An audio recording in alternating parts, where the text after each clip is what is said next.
El presidente de la República, Gustavo Petro, se mamó de Álvaro Uribe Vélez, de Iván Duque, de la extrema derecha. Y de manera contundente lo dice: estos son los culpables, los que tanto daño le han venido realizando al país. ¿Por qué? Pues ya seguimos viendo los planes y las intenciones de la extrema derecha en Colombia. Uno de ellos, Miguel Uribe Londoño, que se va para los Estados Unidos a hacer de las suyas, en pocas palabras. Y vean lo que decía el subjefe de gabinete de la Casa Blanca: existe un problema muy serio con el narco en Colombia. El presidente Trump ha sido muy claro sobre sus opiniones respecto al mandatario colombiano, o sea, al presidente de la República, Gustavo Petro. Y Estados Unidos considera que el narco que se vive en Colombia es asunto de extrema gravedad que requiere atención urgente. O sea, ellos están buscando los planes para la intervención militar. Miren la publicación de Carlos Jiménez con este señor Miguel Uribe Londoño, incluso con Mario Díaz Balar.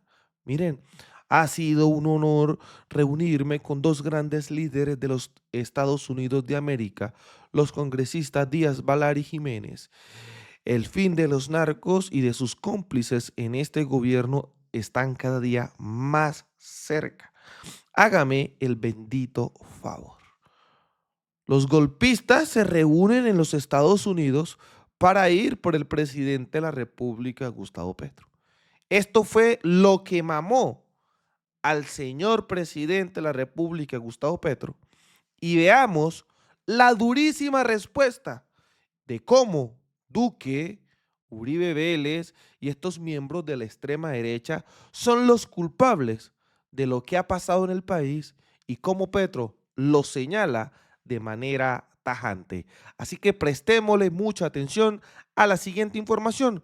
Los invito a que dejen su like, su comentario y ayuden a compartir este contenido. La búsqueda de la paz, concretar la paz, siempre debe ser un objetivo máximo de las sociedades, de la política, del querer ciudadano. Colombia, como todos sabemos, es zigzagueante alrededor de la guerra y la paz. Nos movemos en ambos conceptos. Nunca se ha abandonado el conflicto armado, por lo menos desde hace 75 años. Podríamos hablar de otros atrás. Pero se trata de que alcancemos la paz. Ese es el objetivo de este gobierno. Veamos lo que viene pasando en los últimos meses, años, qué ha pasado en este gobierno alrededor del tema de la seguridad, de la conflictividad armada, de la tasa de homicidios incluso, que es el medidor internacional de la violencia y el que tenemos a mano para saber objetivamente en qué estado estamos. Comencemos por el cuadro de este es un cuadro nuevo que quiero que ustedes tengan la primera información. Aún hay que complementarlo con las cifras a agosto del 2025 que están en elaboración. Este es el contexto general de la violencia rural.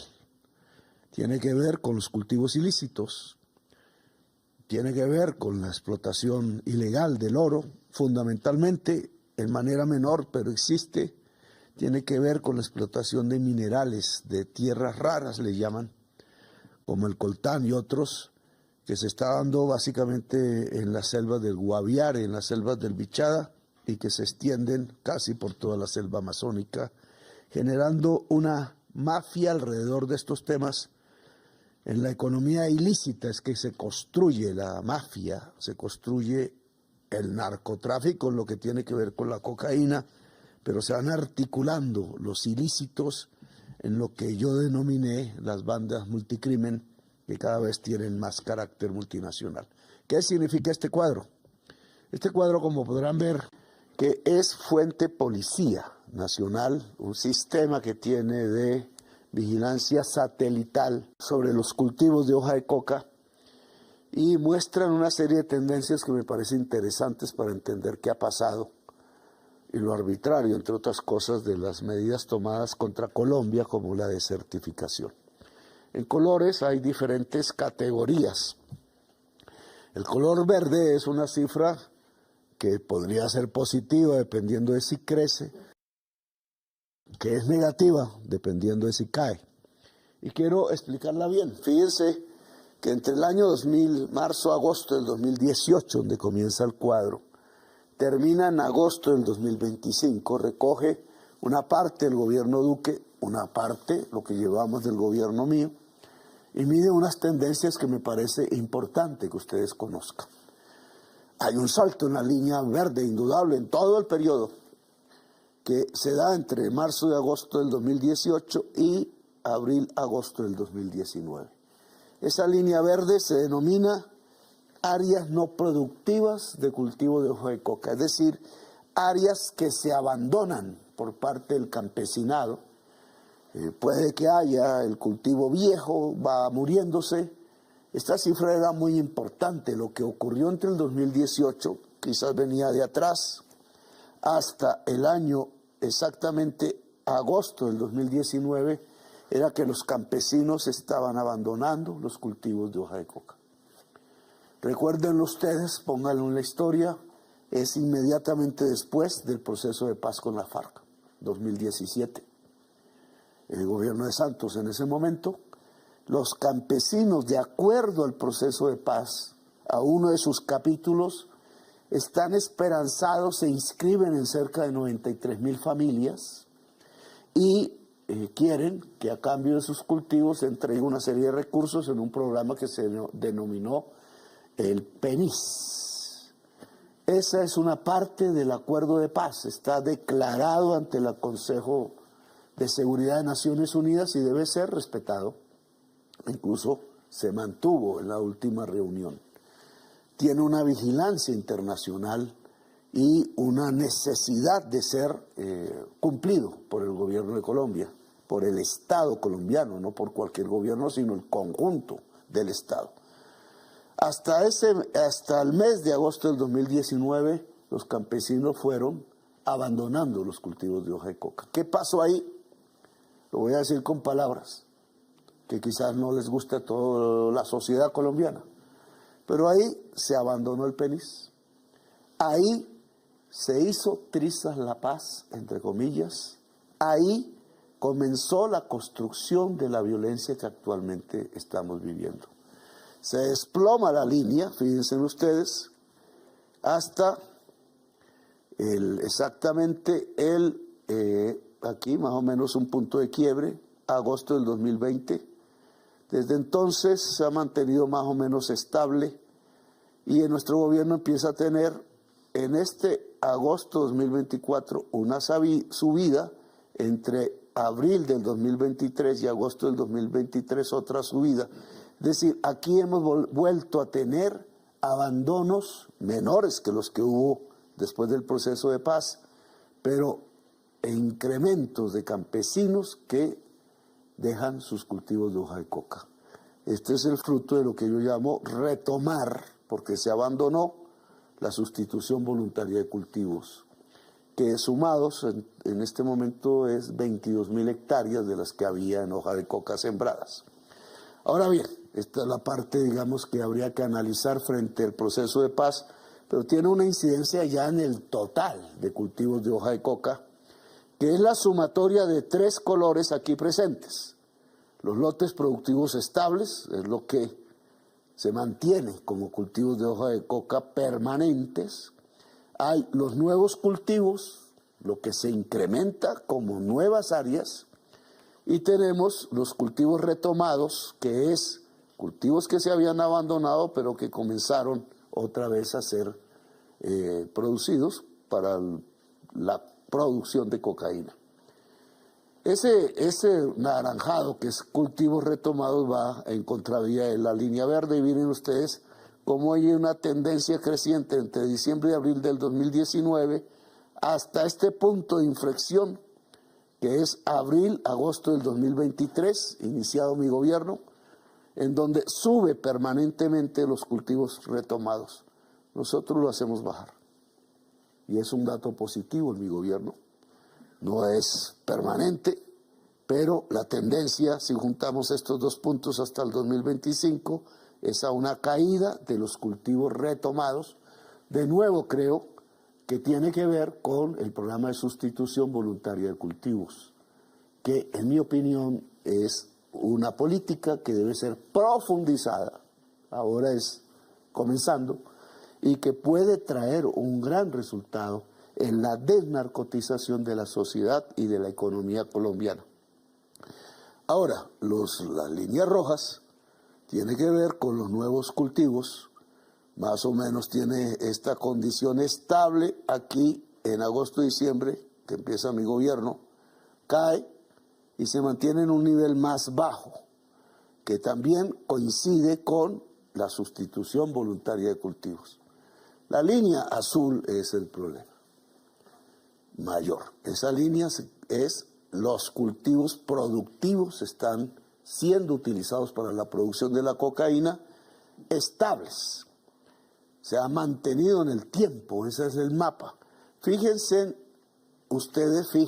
en las tendencias que tienen que ver con un análisis de nuestra política y de nuestra historia colombiana reciente. Aquí hay una tendencia al descenso.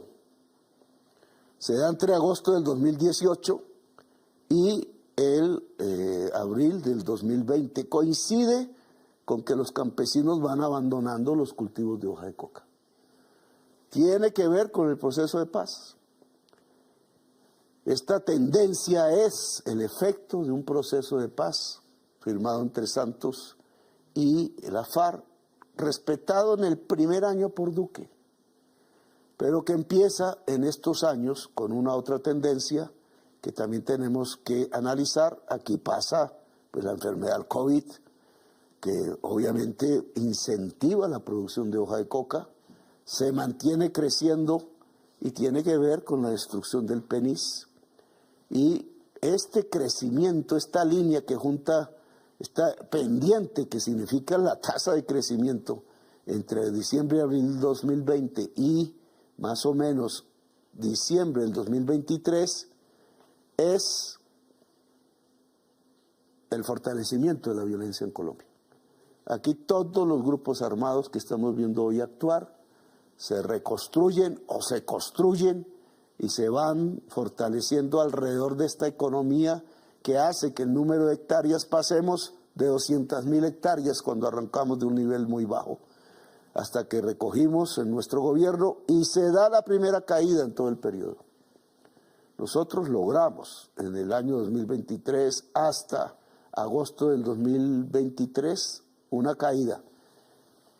Podríamos tratar de decir que nuestros procesos de inicio de negociaciones de paz produjeron, como aquí ocurrió, una caída en los cultivos de hoja de coca. Pero como todos sabemos, esas negociaciones no se mantuvieron. Grupos, no por culpa del gobierno, sino por culpa de estos grupos, decidieron que su negocio seguía que tener que prosperar y pasaron a un punto alto en el 2024, agosto del 2024, y lo hemos vuelto a derribar. Si yo junto este punto que nos dejó Duque con el punto último que tenemos una pendiente menor a esta. Explico en matemáticas, la tasa de crecimiento de cultivos de hoja de coca en Colombia, en mi gobierno, tiende a descender. Tiende a estabilizarse, diría yo. Esperamos que se vuelva negativa. La línea verde otra vez nos muestra un crecimiento de campesinos que abandonan los cultivos de hoja de coca, lo cual es positivo si lo comparamos con la caída que ha tenido los cultivos de hoja de coca entre diciembre del 2024 exactamente, y la última fecha que es abril del 2025. Estoy hablando ya de meses recientes. Pondré en público las cifras de agosto del 2025, o sea, prácticamente hace un mes, que se están tramitando. Todavía es un tiempo muy corto para lograr consolidar esta información. ¿Qué quiere decir esto?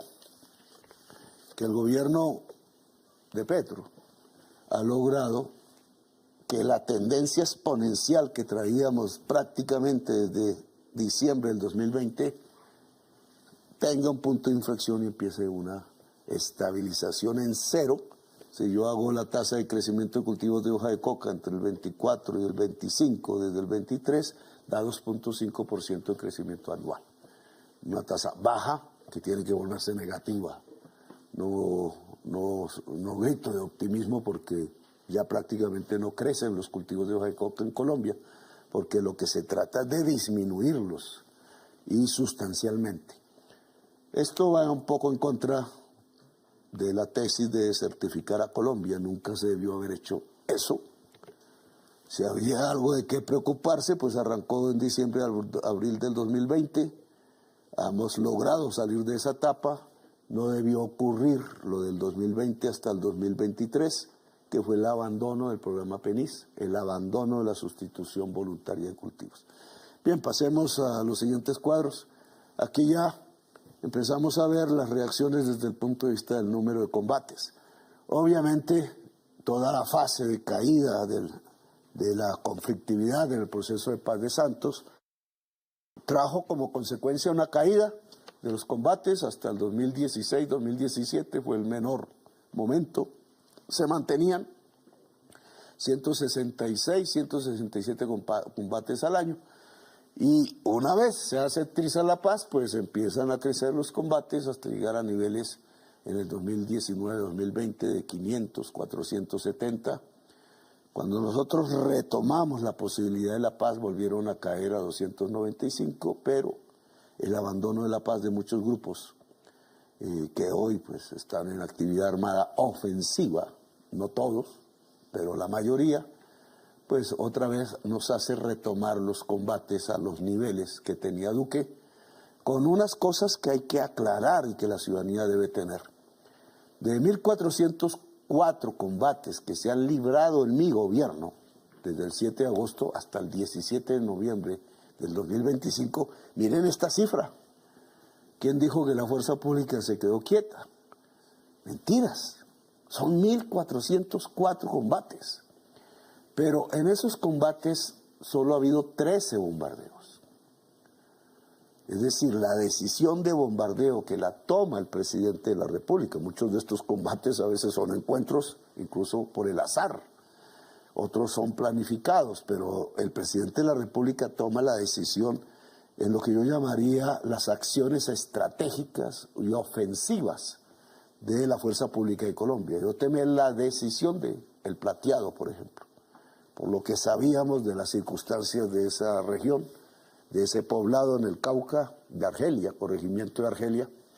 Pero de 1.404 combates solo hemos tenido 13 bombardeos. Como porcentaje de los combates, solo el 0,9% tiene bombardeos. ¿Por qué? Porque es el uso de una mayor potencia y obviamente tenemos que tener cuidado de la población civil. En todas hemos tenido el cuidado suficiente para que no caiga población civil en los combates. Eso se llama el principio de distinción en el derecho internacional humanitario, para lograr el máximo de pérdida estratégica, no en número de combatientes, sino básicamente en que caigan mandos responsables, capos le llamo yo, de la actividad violenta. En esos 1.404 combates se han neutralizado. ¿Qué se llama bajo esa palabra neutralizar? Capturas, personas que mueren, que no son la mayoría. De los 13.666 neutralizados, han muerto en desarrollo de estas operaciones militares 631, como ven ustedes en el cuadro. El 4% del total de las neutralizaciones son cadáveres, irrecuperables como vidas humanas, lamentables indudablemente, pero no es el objetivo de la fuerza militar. No ha sido matar, ha sido capturar, tratar de capturar. Cuando estamos hablando de 13.666 personas, la mayoría, 13.000 capturadas, estamos hablando de un golpe estratégico a los grupos armados del narcotráfico, que ya hoy la violencia es alrededor de las economías ilícitas. 13.000 capturados por la fuerza pública no es una cantidad despreciable. La justicia pues ya tendrá su competencia en los juzgamientos de estas personas de acuerdo a sus niveles de confrontación, de preparación o de responsabilidad de lo ilícito. Dentro de estos neutralizados hay muchísimos menores de edad. Aquí tenemos las afectaciones de la fuerza pública. Lograr 13.000 capturados y 666 personas que han muerto del otro lado de los grupos armados del narcotráfico trae una consecuencia en las fuerzas militares, que es el crecimiento en el tiempo, entre más se profundiza la acción, de caídas también de personal, entre heridos, que son 1.760, aumentado en el tiempo, con 369 personas integrantes de la fuerza pública que han muerto en los combates, muchos asesinados.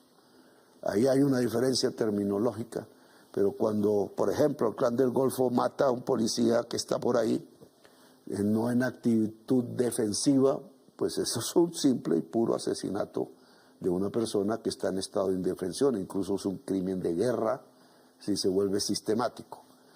Este es el costo del Estado y de la gente que integra la Fuerza Pública Nacional en la lucha contra los grupos armados del narcotráfico. Si uno contara desde el principio, en los 50 años, la cifra es terrible.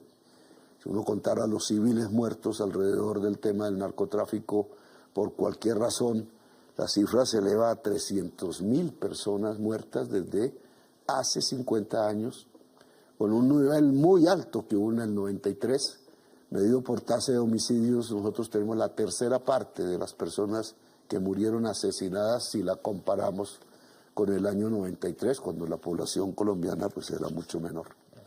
Seguimos en estos cuadros aquí, pues propiamente el tema del apoyo aéreo y los bombardeos. Hay dos formas de usar el bombardeo. La interdicción aire-tierra, que es ofensiva porque tiene el propósito de desviar, interrumpir, retardar o destruir el potencial militar enemigo. Incluso se puede dar sobre campamentos de fuerza, vamos a llamarla con esa palabra, enemiga. El apoyo aéreo cercano, término técnico, es cuando la finalidad es neutralizar o destruir las capacidades enemigas que se encuentran en la proximidad de fuerzas amigas. Es decir, en este caso, pues de la fuerza pública. Es un concepto general, técnico, internacional. El apoyo aéreo cercano es cuando viene una columna de rivales militares, en este caso grupos del narcotráfico, a atacar una unidad militar, y entonces se usa el bombardeo. Es exactamente lo que pasó en el Guaviare. La acción del Guaviare se llama apoyo aéreo cercano porque íbamos como Estado a defender a muchachos, soldados que estaban a 285 metros de una fuerza 6 o 7 veces superior desde el punto de vista de personas, armadas, todas completamente armadas en medio de la selva. Allí caen menores de edad, como combatientes, ojo, porque se nos viene confundiendo en una discusión más que todo con objetivos políticos. La gente del común, a través de ese tipo de malinformación, cree que es que mandamos unas bombas sobre un caserío, que había población civil y que cayeron indistintamente con personas que estaban armadas. Eso no es cierto. Estamos hablando de una columna que se mueve en el interior de la selva y muy lejos de cualquier caserío, por pequeño que fuera, que estuviera cercano a las selvas del Guaviare, que es una fuerza armada completamente en todos sus integrantes. En esa fuerza van menores y no lo sabíamos exactamente. Se puede presumir la existencia de menores por la actividad que va contra el Estatuto de Roma y el derecho internacional humanitario, que es el reclutamiento, forzado o no, no importa, reclutamiento de menores que está desarrollando en primacía el grupo de Iván Mordisco, lo cual lo coloca como un criminal de guerra que debe ser denunciado ante la Corte Penal Internacional. Yo lo voy a hacer porque tengo esa facultad de denuncia ante la Corte Penal Internacional, aun si la justicia colombiana pues pudiera procesarlo, pero no ha podido. Iván Mordisco sigue, le dijeron que lo habían matado, sigue ahí y sigue empoderándose con la intención de construir poder militar, control territorial sobre no solo cultivos de cocaína, sino realmente y sobre todo sobre minerales de tierras raras que vende a contrabandistas en Colombia, y desea, y parece que ha pasado hacia Venezuela en la selva amazónica de muy difícil control. Ahora, los requisitos para definir qué es un menor combatiente, que no es un concepto mío, sino el derecho internacional humanitario, básicamente son tres, que quiero que ustedes los comprendan porque no queremos que se nos compare y se nos asigne como si hubiéramos violado el derecho internacional humanitario, que ninguno de aquí lo ha hecho. El que hace parte de la estructura de un grupo armado. No estamos hablando de niños que pasaban por ahí, o de niños que estaban en un caserío o en una ciudad y fueron bombardeados. No estamos hablando de eso, estamos hablando de niños menores de edad que han sido incorporados. Los menores de edad se dividen entre niños y adolescentes según nuestra ley, pero para mí todos son hasta la definición de 18 años, siendo aún adolescentes la mayoría, pues menores de edad. Entrenamiento, segundo, en las hostilidades, han sido entrenados o no. Y tercero, equipados con armas e intendencia para la guerra. Estamos hablando de menores de edad que fueron reclutados y integran un grupo armado, que han sido entrenados y que mantienen en ese momento un equipo de armas y de intendencia para hacer la guerra. No soy partidario del tema de que son máquinas de guerra, son víctimas. Son víctimas, pero se les denomina menores combatientes. Nosotros queríamos destruir menores combatientes, no. La mayoría en los 1.400 combates que se han tenido y que mencionábamos antes, la mayoría de esos 13.666, en un porcentaje elevado, han sido menores combatientes. Y se les trata tal cual el derecho internacional humanitario, es decir, no como un combatiente adulto, no, se diferencia. En la terminología se les vuelve prisioneros de guerra y se liberan. Se liberan a instituciones que puedan educarlos, que puedan cuidarlos, a sus familias si es posible, y a las comunidades, en el caso de niños indígenas, pero la inmensa mayoría del gobierno, mi gobierno, ha logrado recuperar 2.411 menores de edad. Muchos menores combatientes y se han entregado, y unos se capturan, se ponen presos, etcétera. La mayoría se entregan a sus comunidades. Bien, en las cifras que tenemos de estadísticas de reclutamiento forzado, en este año se ha disminuido en un 34%. Quiero dejar aquí una idea, y es que se dice que abandonemos el bombardeo porque efectivamente hay riesgo. Si abandonamos el bombardeo por la razón de que los capos de los grupos armados reclutan niños para que no sean ellos atacados, una actitud cobarde criminal, cobarde porque se protegen es con menores de edad, como lo hemos visto ya, entonces ellos van a reclutar más niños, porque saben y han entendido que entonces la forma de que no los ataquemos con fuerza, que es la fuerza que nos da el bombardeo, como jefes que son del narcotráfico en Colombia, es reclutar niños. Y sería un mensaje contradictorio, en vez de reducir el reclutamiento, como en este momento lo llevamos respecto al año pasado, el menos 34%, aumentaría mucho más. Y el riesgo de muerte de niños aumentaría y de menores en general combatientes. Entonces, Este cuadro es el Guaviare, vamos aterrizando al tema, el Guaviare, el Meta y el Caquetá. Es una zona específica de Colombia, relativamente selvática, en buena parte, algo de Orinoquía. La zona roja que ustedes ven son zonas donde ha crecido la violencia. La zona verde ha disminuido, la zona amarilla se mantiene estable más o menos. La zona de crecimiento de la violencia es mayor que la zona de disminución.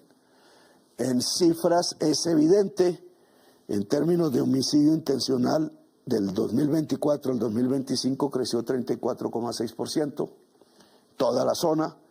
En términos de masacre creció 250%, de 8 a 28 masacres en solo un año. En términos de secuestro creció 450%, en términos de trata de personas 220%, el desplazamiento de campesinos creció 213%, el confinamiento a la población creció 46%, es decir, casi todos los hechos de violación de derecho internacional humanitario crecieron en solo un año de manera importante. La presencia de un grupo que intenta esclavizar a la población campesina, en algunos casos ciudades, de manera importante. Ese grupo es el de Iván Mordisco.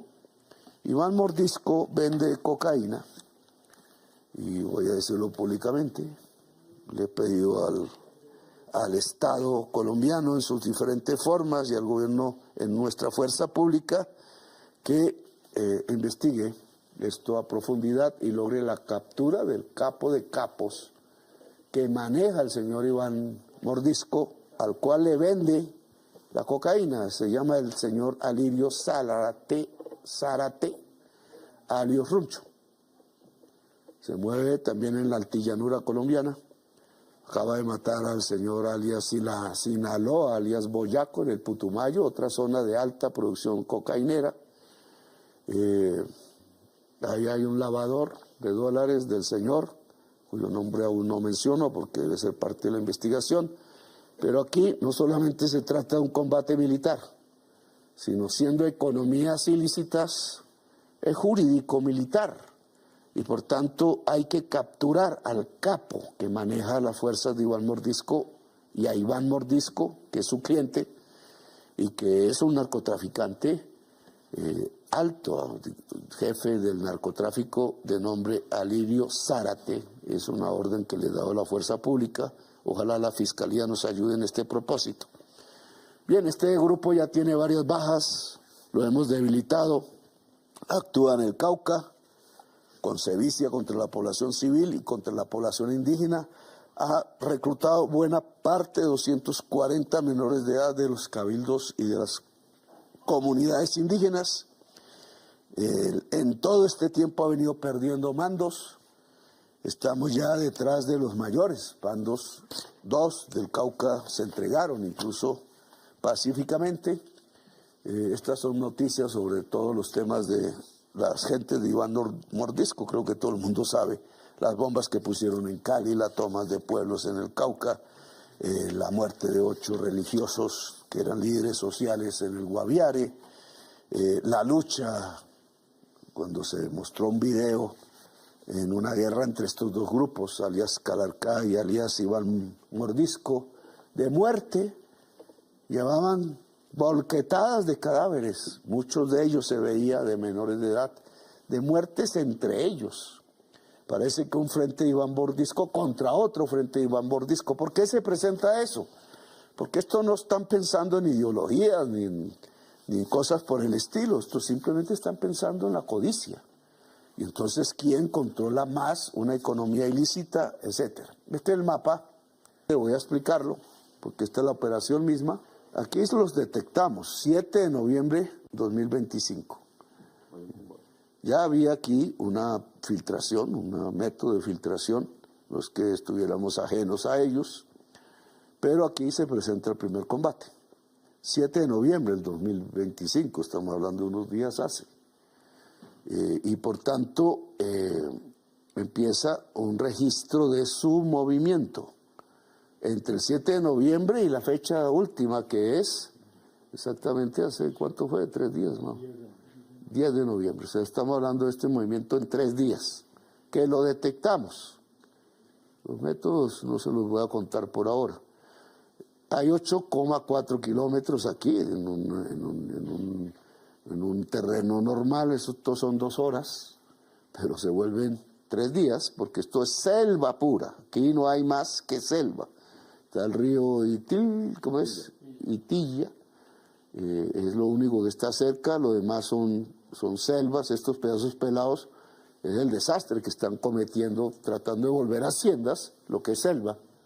Es un problema dramático a escala mundial y tonto, además, desde la perspectiva de la fertilidad de la tierra, porque estas tierras se vuelven pobres y desiertos si no está la selva encima. Pero esto es selva, aquí no hay caseríos, no hay ni uno. Quien nos acusó de que no cumplimos el principio de extinción, que es no atacar población civil, pues nosotros aquí no hay población civil. Estos 8,4 lo recorren y aquí en este punto verde están 20 militares. La distancia de 285 tiros de fusil. Por la selva pues no se alcanza a ver, pero ya iban sobre los 20 militares. 285 metros los recorren quizás en 4 o 5 horas por la selva, pero estaban a punto de entrar en combate. Los 20 militares se hubieran podido, porque estaban en comunicación con la fuerza pública, se sabía, y ellos ya sabían que iban sobre ellos, se podían disponer en forma de una emboscada para emboscar a 120 a 150 personas armadas que van aquí en situación ofensiva para acabar con esta fuerza. Alguien diría, pues retírenlos. Eso es la derrota de Colombia. Porque esto es el control por parte de la fuerza ilegal del territorio, y entonces yo tomé la decisión aquí, que es lo más conveniente, permitir que estos 20 traten de emboscar a 150, el riesgo de muerte de los 20 militares, porque otra fuerza por tierra no podía llegar en los tiempos que se necesitaba, estando ellos a 285 metros, ¿cuánta otra tropa podría estar cerca para llegar antes de que llegaran ellos? Por eso yo tomé la decisión, dado el riesgo de una muerte generalizada de los 20, que la mayoría son jóvenes colombianos, de bombardear aquí. Y es lo que ya ustedes vieron, con un resultado que es victorioso para las fuerzas militares, para la sociedad colombiana. El hecho de que exista guerra no es una victoria, es una derrota. La victoria es que haya paz, pero porque nuestro deseo es que haya paz, entonces no vamos a dejar matar 20 soldados. Por lo menos yo no voy a permitirlo. Y además porque esto es un mensaje, esta derrota es estratégica para las fuerzas del señor Iván Mordisco en el frente amazónico y la altillanura, porque le rompimos, y vamos a dar un poco las estadísticas, pues una serie de datos que genera este bombardeo solamente, sin contar el de Arauca. Se recuperaron en términos de personal, de personas, 3 personas, 2 se entregaron, un capturado, aquí hubo un menor de edad que se recuperó, creo, y 3 menores fueron recuperados. O sea, que no aquí el ejército logró recuperar 3 menores combatientes, ya definimos que es un menor combatiente. Murieron pues 20 personas, entre ellos menores combatientes, 20 en esta acción. En total la neutralización fue de 25 personas. 26 personas según las sumas, 3 más 2, 5 más 1, 6, 20, 26. La mayoría murieron por el bombardeo. Una minoría fue capturada y los capturados todos fueron menores de edad, algunos se rindieron, menores de edad. Ese es el resultado en términos de personas. El armamento, armas largas, fusiles, son 24. Ustedes pueden ver ahí en su televisor. 6 ametralladoras. Las 6 ametralladoras hacen muchísimo más que los 24 fusiles. Aquí ya tenemos 30 armas de alto poder. Armas cortas 10, proveedores para fusil 154, morteros de 60 milímetros 3, 46 granadas, la munición en total 20.476 y una serie de explosivos. Las minas antipersonales cayeron 25, etcétera. Esto es una forma de destruir la capacidad ofensiva de esta fuerza en un porcentaje elevado para este tipo de columnas. Protegimos la vida e integridad de población civil porque esta gente iba hacia la población civil. Garantizar la gobernabilidad y la prestación de servicios sociales del Estado, fundamentalmente debilitar la capacidad de esta fuerza, incluso para reclutar menores de edad adicionales a los que ya tiene y que exigimos se devuelvan a la población de Colombia. Indudablemente hay que lamentar las vidas humanas. Yo no me alegro, yo siempre he hablado de personas.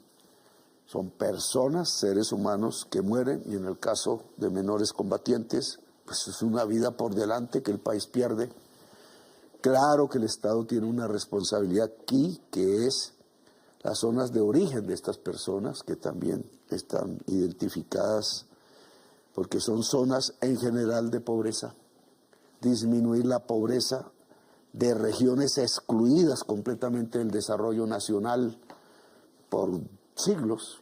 Tratar de que esas regiones tengan escuelas, tengan universidades, tengan una opción para la juventud, para las familias, una prosperidad, es limitar la posibilidad de un reclutamiento que muchas veces no es forzado y que mantiene menores combatientes demasiado tiempo bajo la guerra, afectando toda su capacidad psicológica de amor, de gerencia sobre la vida. La educación es el mejor método, sobre todo si comienza temprano, desde los 3 años, para lograr que esos niños vivan felices y al vivir felices, contentos, en medio del amor, pues no cojan un arma para matar a su vecino, en cualquiera de las formas que conocemos en Colombia, o integrar este tipo de organizaciones.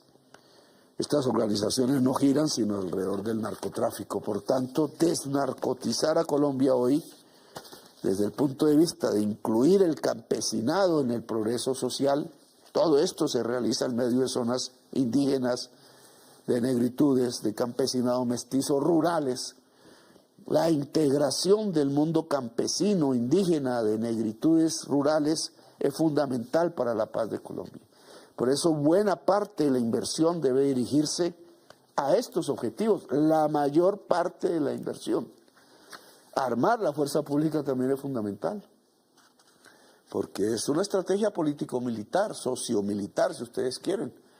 Mientras logramos que la sociedad colombiana toda y sus fuerzas políticas entiendan que es un esfuerzo de justicia social lo que hay que hacer sobre buena parte del territorio rural de Colombia y urbano, en los barrios pobres, creo que ahí había un menor de edad de Bosa, no solo es solo del mundo rural, es fundamental, pero también armar el Estado para tener la capacidad de disuadir la acción armada contraria narcotraficante. Y es lo que estamos haciendo también, que ya es el tema de por qué compramos, por ejemplo, una flota de aviones Gripen. Yo he pedido que se publiquen todos los datos de los contratos, porque también en el día de ayer hubo una avalancha de desinformación. El contrato se firmó hace unos días. Y en esa medida, decir que recibimos comisiones es una tropelía completa. Hace unos días apenas se firmó el contrato después de 3 años de negociaciones minuciosas que también han dicho que no contemplan la realidad del mercado de los aviones en el mundo. Pues faltos de mirar internet incluso. Aquí estamos hablando de una compra de aviones adicionado con una compra de armamento para los aviones, adicionado con el mantenimiento y el apoyo logístico de los aviones, adicionado con el entrenamiento, una cosa que vale incluso 200 millones de euros por sí sola, que es enseñarle a los pilotos a través de aviación simulada y en colectivo, que no individual, porque aquí se necesita la acción colectiva, más un offset en obras sociales, como el Hospital San Juan de Dios, como la fabricación de paneles solares en el Caribe, como agua potable para La Guajira. El conjunto es lo que vale este tipo de valor, que da un valor unitario por avión de 215 millones de dólares, que se compara a veces, esa es la perfidia un poco de algunos miembros de la oposición, con aviones pelados, es decir, sin apoyo logístico, sin armas, etcétera. Y dicen, mira aquí la falla. No, esto aquí al máximo.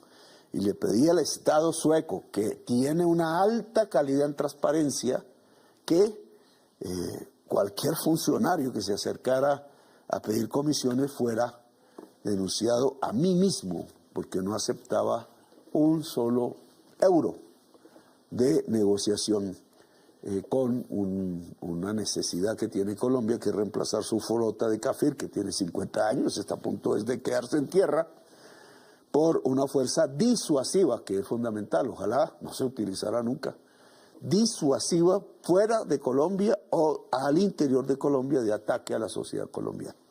Antes de concluir, el señor presidente de la República se referirá a un tema específico que ha sido objeto de debate público. Desde hace décadas nuestro sistema de salud carga una crisis profunda.